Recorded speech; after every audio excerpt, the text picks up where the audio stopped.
Maybe. You want me to get it? No, it's not getting it yet. Yeah. And then your times too. I'm here. I'm here. Per usual. I'm like looking at him like kidnapped. Yeah.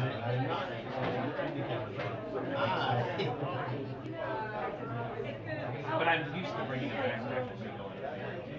Yeah. And so I feel like it's a weird time where I'm like, here I am doing my song. Breaking news. Well, like you cover all the breaking news. Okay. 2-minute warning. Is that just true?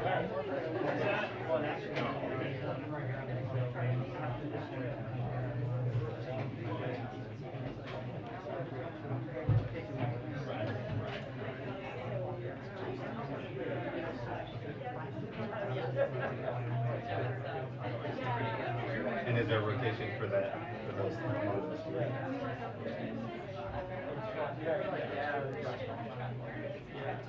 2-minute warning. Really?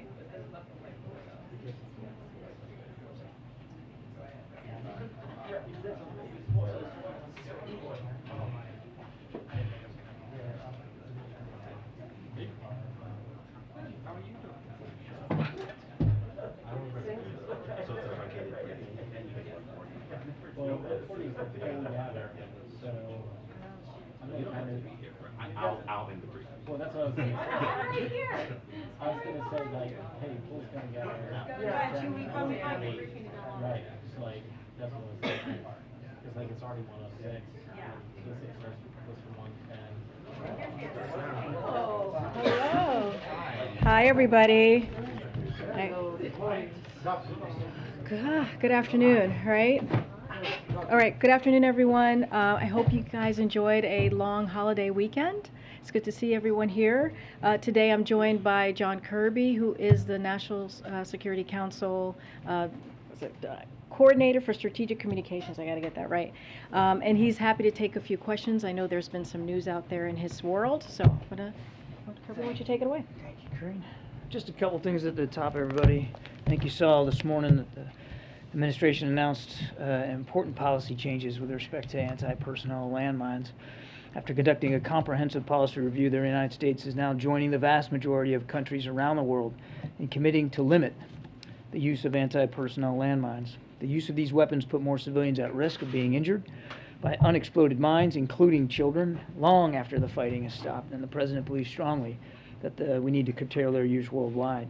So this new commitment will align U.S. policy outside of the Korean Peninsula with the key requirements of the Ottawa Convention. That's the international treaty that prohibits the use, the stockpiling, the production, and the transfer of these weapons. The United States is the world's single largest financial supporter of steps to mitigate the harmful consequences of landmines and explosive remnants of war all around the world. Since 1993, the United States has provided over $4.2 billion in aid to over 100 countries for conventional weapons destruction programs. And I'm happy to take questions on that a little bit later. The last thing I just want to open up with is, I think you know the President is preparing for his next trip. This will be to Germany for the G7 and then on to Madrid for the NATO summit. He came into office with the express purpose of revitalizing and reinforcing our allies, our alliances, and our partnerships around the world, and that's exactly what he's done with the G7 and with NATO.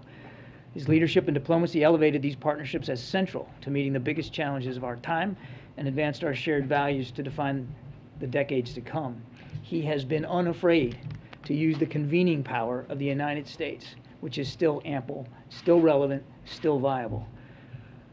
The free world has demonstrated incredible unity and resolve to advance three key objectives that I think you're going to see are central to this trip. And we're going to get some time a little bit later on in the week to preview the trip with more detail. But I'll just tell you, these are the three overarching objectives the President has. One, reinforcing our unwavering support of a democratic, sovereign, and prosperous Ukraine and holding Russia accountable for its war of aggression. Two, managing the disruptions in the global economy, including energy and food prices that are caused by this war of aggression that are impacting families all over the world, including here at home. And three, charting an affirmative vision for the world in which democracies can deliver, and that we are confident will win over autocratic and corrupt visions. Again, we'll have more to share later in the week, including a background call I think we're going to be doing here in the next day or so, and you guys will all get an invitation to that. So with that, we'll take some questions. Thanks, John. What can you tell us about this second American who appears to have died in combat in Ukraine? Don't know a whole lot, but I think you saw the State Department has confirmed that another American citizen has been killed in the fighting in Ukraine, and I'd point you to State for more details on that. Obviously, at the outset, our hearts go out to the family, which are clearly enduring an incredible grief here. Again, we want to stress that this is not the place or the time for Americans to go to Ukraine. It is a war. And if you want to help the people of Ukraine, there's a whole lot of other better options to do that than going and putting yourself in harm's way in the middle of that war. The president said yesterday that he speaks to Vladimir Zelensky 3 or 4 times a week. Is that accurate, or is that a bit of hyperbole? We only get a readout of their conversations once every couple of weeks. He speaks to Mr. Zelensky on a routine, regular basis. And I couldn't sit here and give you the exact count. This is the beginning of week 3 for me here. But he speaks to the President Zelensky on a very routine, regular basis. And I would add, it's not just the president. The Department of Defense, the Department of State, the Secretary of State, Secretary of Defense speak with their counterparts, again, on a routine, regular basis. Chairman of the Joint Chiefs, try this again using syllables. The Chairman of the Joint Chiefs of Staff talks to his counterpart regularly, too. And there's an awful lot, and I would go so far as to say almost daily, conversation with the Ukrainians at lower staff levels at both DOD and the Department of State. April? Hi, John. Hey, April. 2 questions. Going back to Ukraine, could you talk about the implications of the grains issue that's heightening in Ukraine as the president of Ukraine talked to the AU about it, the African Union about it, and also the repercussions of what happened in Texas on a national security front when it comes to basically calling President Biden the acting president? I'm going to come back to you on the second one because I'm not completely sure I understand the question. But on the first one, let me just do the grain one first. We've talked about this before. President Putin is, no kidding, weaponizing food. Let's just call it what it is. He's weaponizing food. He's got an essential blockade there in the Black Sea so that nothing can leave by sea, and that's, of course, how Ukraine has historically gotten its grain to markets. And so the president's working with leaders around the world to see if there's other overland ways we can do that. And he's exploring a range of options. He's keeping an open mind about how that would look. And there's lots of other of our partners, particularly in Europe, who also want to see that done. So there's a lot of work being done here. But as I said, I think the other day, last week, we know time is not on our side. I mean, this grain is a perishable commodity, so we want to get it out as fast as we can. Yeah. And on the second question, on the national security front, especially as we're seeing what's happening with the January 6th committee, what does it do on the national security front for Texas to make those strong statements about the 2020 election? I'm afraid I didn't see the comments. Can you elucidate? The Texas Republican platform, I think is what she's referring to. No, I don't, thank you, no. They're rejecting the president. What's happening is they're saying the president is acting president. The state of Texas. I'm sorry. Okay, yep, I did. I'm sorry. I Look, can take that one too. The national security front. There's, okay, cool. Yeah. on the national security front, I mean, look, the president is the democratically elected commander-in-chief of this country. And the men and women who serve in uniform understand that. And with the exception of what looks like a small number of Texas legislatures, the American people recognize that. He has the authority, he has the power, he has the responsibility to defend this country. And the things that we're talking about today, whether it's landmine use or grain shipments or assisting Ukraine, is all about our national security, and the president is charged with preserving and maintaining that national security. And it, again, with the exception of a small number of folks there in Texas, the American people recognize that and understand that. John, what do you make of the Kremlin saying that the Americans captured in Ukraine aren't covered under the Geneva Convention protections for prisoners of war. Yeah, we've seen the comments by Mr. Peskov with respect to this, not ruling out certain protections. I would tell you a couple of things. One, we still are trying to learn more about these two individuals. Okay. Number two, it's appalling that a public official in Russia would even suggest the death penalty for two American citizens that were in Ukraine. We're going to continue to try to learn what we can here about this, and again, stay in touch as much as we can with the families. If you're not afforded protections under the Geneva Convention, what's the course of action that you're thinking about? I don't think it'd be useful for us to get into hypotheticals right now, Jackie. I mean, we got more homework here to do, but I do think it's important for us to make it clear, totally appalling, for even the suggestion that result could be the outcome here for these two individuals. Hey, thanks, Karine. John, the Chinese have imported a record amount of oil from Russia, and the trade between the two countries is growing. What message do you have to the Chinese related to this? I think this is just a piece of China's willingness to continue to go along with Russia, and we're seeing this as yet another example of a growing collaboration between China and Russia with respect to Ukraine. We have, as we've said at the outset, called on China to be a responsible power here and to join the rest of the world in condemning what Russia has done in Ukraine and in enforcing sanctions against Russia for it. So it's just another example. And look, it's also another example of how global security really is interconnected. It's not just about security on the European continent. It's connected. What's happening in Ukraine, this is a perfect example of how it's connected to national security, our national security interests, and those of allies and partners in the Indo-Pacific as well. But at what point do they rise to the level where they're breaking sanctions or pushing the line for those sanctions that the U.S. Would like to impose?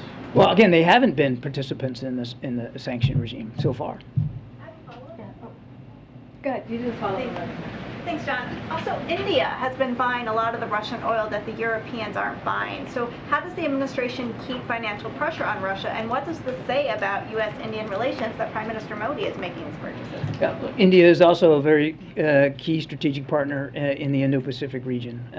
And there's many ways that partnership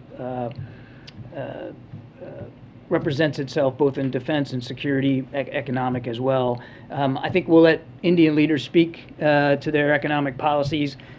What I can just tell you is we value this bilateral relationship with India, and we continue to want, obviously every country has to make their decisions for themselves. These are sovereign decisions, but we want as much pressure put internationally on Russia as possible.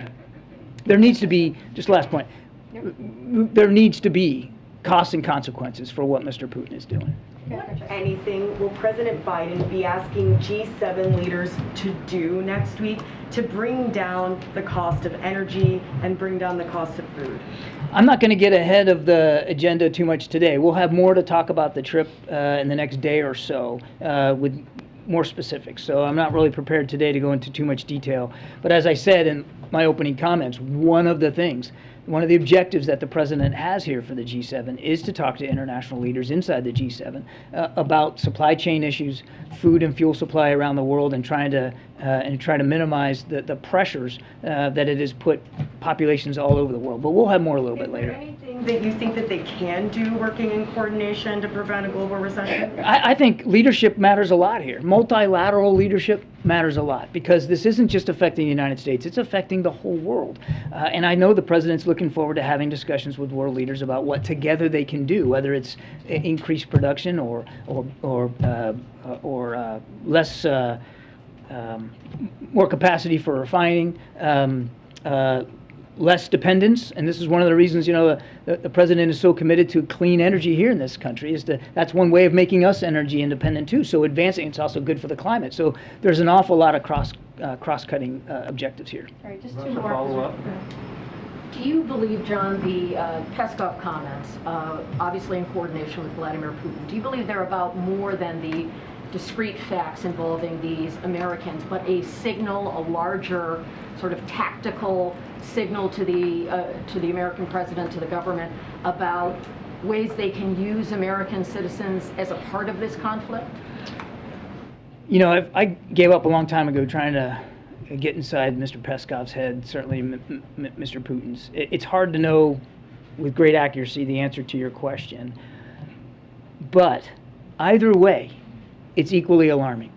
Whether they actually mean what they're saying here, and that this could be an outcome, that they could levy a death penalty against 2 Americans that were fighting in Ukraine, or that they just feel it's a responsible thing for a major power to do, to talk about doing this as a way of signaling the President of the United States and the American people. Either one of them is equally alarming, and that's why, again, we find it appalling. Yeah, go ahead. Thank you. John, why the United States is trying to block the African countries to work with Russia? There is a discussion going on right now at the Senate that the United States is trying to force basically the African countries not to work with Russia. I don't know if you're aware, Russia have relation with many African countries, and Angola is one of them, and many other countries. But right now, it looks like there is a discussion going on at the Senate that the United States is trying to make African countries not to work with Russia. In the beginning, President Biden said that he will work with all nations, Europe, Asia, and even African countries, diplomatically. Why don't let the African countries decide who to work with instead of just impose them not to work with, for example, Russia? Yeah, I can't speak for the discussions that are going on in the Senate about this, but you kind of answered the question yourself when you went back to what the president has long said about his foreign policy objectives and goals. Look, he respects and understands that sovereign nations make sovereign decisions. Sovereign nations get to decide who they're going to associate with or who they're not going to associate with. He understands that. He also understands, and I think has been very clear with leaders around the world, that there needs to be consequences for what Mr. Putin is doing in Ukraine. There needs to be costs. He needs to be held accountable for this unprovoked war of aggression. And so it's difficult for him to look at countries around the world who might be willing not to impose those consequences, who might be looking for ways to reward Mr. Putin for what he's doing in Ukraine. So it's a principle. Forcing countries not to work with Russia? This isn't about, Why don't ma'am? them decide? No, ma'am. This is not about forcing. And again, I can't speak to the language you're talking about from the Senate. This isn't about forcing anybody. It's about standing up for a principle. And the principle here is the principle of sovereignty. So it cuts both ways. You know, obviously, sovereign nations need to be able to make their own decisions. The president understands that. That's why, you know, when we were talking about whether Ukraine would or wouldn't join NATO, it's not up to Mr. Putin to get a veto on that. Sovereign nations have to make that decision, and so does the NATO alliance. He understands the sovereign decisions that nations in Africa have to make. But he also believes and stands strongly on the principle that Mr. Putin needs to suffer consequences for this war of aggression, consequences around the world as well. And so he doesn't believe that it's in the interests of what's going on in Ukraine or European security, for that matter, for Mr. Putin to be able to get off scot-free here. And when the president will travel to Africa, John, he traveled to Europe, Asia, but not Africa. When? I don't have a trip announcement to make today. Mr. Kerr, is the president tracking the situation in Ethiopia? Yes, he is. And also on the billions of dollars that have flown to Ukraine, how much of that money has gone to gun manufacturers in the U.S.? How much money has gone to? $40 billion. Are you talking about the money? The money that we are approved to Ukraine. How much of that money has gone to gun manufacturers here in the U.S.? Okay, if you mean defense contractors, we can give you that, and we can have somebody get you the amount of contracts that are going to be or are being let under the Ukraine Security Assistance Initiative. This is for defense articles, weapons and systems that Ukraine needs.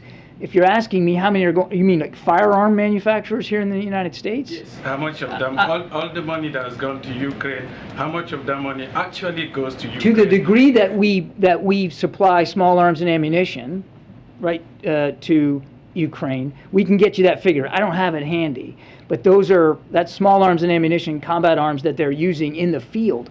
And, you know, we get caught up a lot talking about HIMARS, right? Long-range rocket systems and artillery systems and tanks and all that. All those big-ticket items that the Ukrainians say they need, and it's true they do.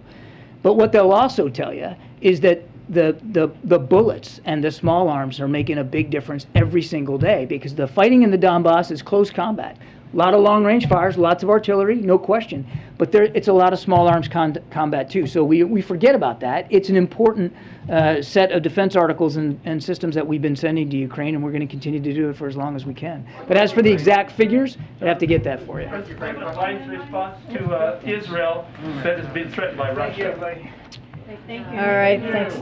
We don't have a lot of time, guys, because we have to leave at 1:45, I believe, for the president's local travel. Okay, so I have something really quick at the top, and then I'll take a question. So today, President Biden and First Lady are visiting a local COVID-19 vaccination clinic hosted by the DC Health to highlight the recent authorization and recommendation of COVID-19 vaccines for children under the age of 5. This weekend, the CDC formally recommended use of the COVID-19 vaccine for this age group following the FDA's authorization on June 17th. Marking a key milestone that ensures for the first time since the pandemic began that nearly every American can access protections from life-saving COVID-19 vaccines, including our youngest Americans aged 6 months and up. Following the visit, the president will deliver remarks at the White House on COVID-19 vaccines for children under 5 and the historic progress the country has made in fighting COVID-19 with safe, effective vaccines available virtually to all Americans. Go ahead, Josh. Thanks, Karine. Two subject areas, since I know we're going fast by 1:40. What data is President Biden looking at for the gas tax holiday, and is he expecting congressional support for state-level action? Well, to take your second question first. As you know, the president said he's going to make a decision about this by the end of this week. The way we see it is there would be congressional action. Congress would need to take action. To your first question, the president's looking at an array of options to figure out how he's going to help give relief to the American public, especially as they are looking at gas prices at the pump. This is a #1 priority for the president. He's looking at an array of options. We don't have anything specific for you to share with you at this time. And then secondly, real fast, what is President Biden's reaction to Texas authorities saying the police response in Uvalde was an abject failure and that the gunman, in theory, could have been stopped within 3 minutes? You know, this is something that the president has talked about this very deeply. It is very the actions that we have seen and the reports that we have seen is deeply concerning. The president has said that. As you know, DOJ is doing a review. We're going to leave it to their findings and their review before we'll say anything more. But it is deeply disturbing to hear the reports on what happened on the ground on that day. Okay. On the issue of the federal gas tax, has the White House started reaching out to Congress yet on this, working with members to try and get them on board with this? Because as you know, you would of course need their approval for any suspension. Absolutely, we would definitely, as I said, need Congress to act on this. I can't lay out, I don't have anything to lay out on any outreach that we've made to Congress. The president, as you all know, understands the stress that the American public is feeling across the country. This is why he has taken action himself when it comes to tapping the Strategic Petroleum Reserve, a historic amount of oil, 1 million of barrels of oil a day, I should say, just to be exact, and also getting his partners to do 240 million barrels as well. There's the ethanol 15, as he has been able to make sure that we give relief to thousands of Americans across the country. So this is something that has been a complete priority for the president. I don't have anything specific to lay out about meetings coming up or meetings that have happened. And the president said he's not planning to sit down with any oil and gas CEOs as he makes this decision. Why not? So as I can confirm here, I know it's been been kind of been reported out there. Secretary Granholm is going to be meeting with the 7 CEOs on Thursday, this coming Thursday. That's the first step that he wanted to make sure happen. Remember, our goal is to make sure that we have a sit-down conversation where we come up with solutions, that we work with the CEOs and figure out what else that we can do to move that capacity forward. So the meeting is happening on Thursday with Secretary Granholm, and she's going to sit down with the CEOs, and hopefully we have some solutions that come out of the meeting. The first step is but the president's not ruling out meeting with them. No, the president spoke to this himself yesterday, which is like he's not going to be meeting with the CEOs. I'll let that stand and speak for himself. The way that we view this is, what I mean by first step is they're going to sit down, have a conversation. The second step is coming up with solution and ideas. The president said last week that there's no inevitability around a recession, but there is a greater deal of market concern about exactly that. And I know that inflation is your #1 concern, but can you talk a little bit about if you're doing anything at all to prevent a recession or a rise in unemployment? So the way that we see this, and you've heard us talk about this, that we're in a moment of transition. We have seen we are in a unique situation with the historical gains with our economy. The way that we see it is unemployment rate has held steady at 3.6, which is also near historic lows. Business investment remains strong. Household balance sheets remain strong. There was an analysis that came out recently that showed middle-class Americans had an additional $10,000 in savings then before the pandemic. Another analysis found that all income groups had higher checking account balances at the end of March than they had pre-pandemic. So we see that the strengths that our economic strength that we have seen from this past year, from the action that the president has taken with the American Rescue Plan, with what we have seen with the historical gains, that is going to help us deal with a recession. Right now, we don't see a recession. Right now, we're not in a recession right now. Right now, we're in a transition where we are going to go into a place of stable and steady growth, and that's going to be our focus. And just one more. AAA was out with a report today saying that there's going to be a record number of people driving for the 4th of July holiday, and I'm wondering what that tells you about whether inflation is in fact the top concern for the American people, and whether there's a role for conservation to play given the extreme demands on energy supplies right now. Well, say a little bit more. You're saying Americans are happy, it would seem, to go out and to pay as much money as gas costs to go on vacation and do all of the things that they would normally do. In fact, more so than in the past. So what do you think about that? And do you think it's appropriate given the constraints on energy supplies globally? Right? I mean, look, Americans are going to do what they feel is right for themselves and for their family. That's not something for us to make a judgment on.